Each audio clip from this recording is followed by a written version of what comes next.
What's going on, everyone? It's Sean with another Tesla video, and in this one we are talking about the leaked photos that Electric published yesterday, just yesterday, on interior refreshes of the Model S and Model X. And boy, are there some things to look at in these photos. I want to talk in this video about some of the takeaways or some of the interesting things that these leaked photos show off that we have yet seen before.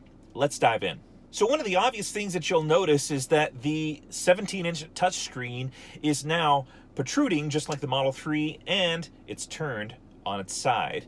I mean, some people really like this. Some people don't. I'm probably indifferent about whether it's vertical or horizontal. I guess if you were to put me against a wall, I would prefer it to be flush, sort of like what I proposed in my video back in February about Tesla's, my theories on Tesla's Model S and X updates. I like how it's flush in the next-gen Roadster, how they've kept it vertical but flush, more importantly, against the dash. The second thing that's really clear in these leaked photos is that Tesla is intending on introducing the redesigned HVAC system in the Model 3 into the Model S and X. That was one thing that I predicted would be in the refresh. I'm happy about this because if you have not had a chance to try the redesigned HVAC system in the Model 3, I think it's really spectacular. It's efficient, it's more powerful, you have more customization of where the fans actually blow inside of the cabin.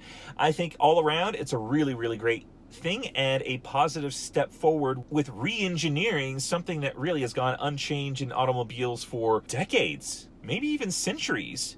Oh, no, not centuries, but decades for sure. Air conditioner has not always been in cars, I realize that, but certainly decades. I'd be curious to know if anyone's watching this, when the first air conditioner in an automobile came available to consumers. The third thing that I think is interesting about these leaked photos is in one of the photos, you can see a microphone on the actual steering wheel, which I think is interesting and may align with some of the things that Elon Musk has said about the car working more like an Alexa, where it's just always listening and you can call it to do particular things. This little microphone spot could be Tesla's introduction of an Alexa-like technology inside of the system, or as I've seen as of late, as Elon Musk has commented on, a kit-like artificial intelligence that's running and powering the car that you can interact with in real time.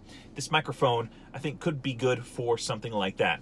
The third thing that we can glean from these few photos is that it looks like they're doing away with that traditional and mechanical door lever to open the door. It's going to look more like a push button release, just like in the Model 3.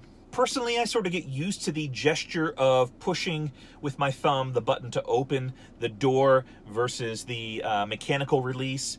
I'm sort of indifferent about this too.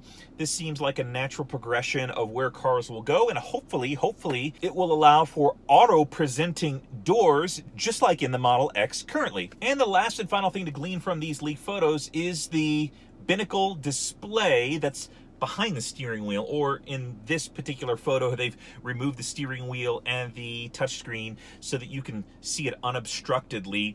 This is interesting because if these cars become more and more autonomous and drive themselves, will you really need that Binnacle display behind the steering wheel? I guess for the meantime, it's probably fine, but an interesting note, this is the first time that we've seen an actual Binnacle display on one of Tesla's new cars. Of course, during the semi-truck event in November of 2017, we saw that the Roadster only had the 17-inch vertical touchscreen. In the semi-truck, there's no Binnacle display. The speed is on the touchscreens.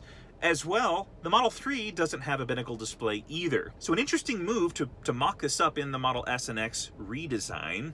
Now, the one thing to note here about all of these pictures that we've covered so far is that, according to Electric, they are not planning to redesign the interior until late next year, 2019. For those of us, including myself, who've been looking for a redesign of the S and X before pulling the trigger on a new Tesla, may have to wait a little bit longer. Now, I'll also add that This mentions nothing about an update of the exterior or the battery pack and range. Still holding out hope for some of those things, that Tesla may introduce a longer range battery pack here sometime by the end of the year. What are your thoughts about these leaked photos? Do you like the way that it's designed or dislike it? Put it in the comments down below. Big shout out to Electric for breaking the news on this one. Thanks Fred Lambert for keeping us up to date on some of these cool refreshes of the Model S and X.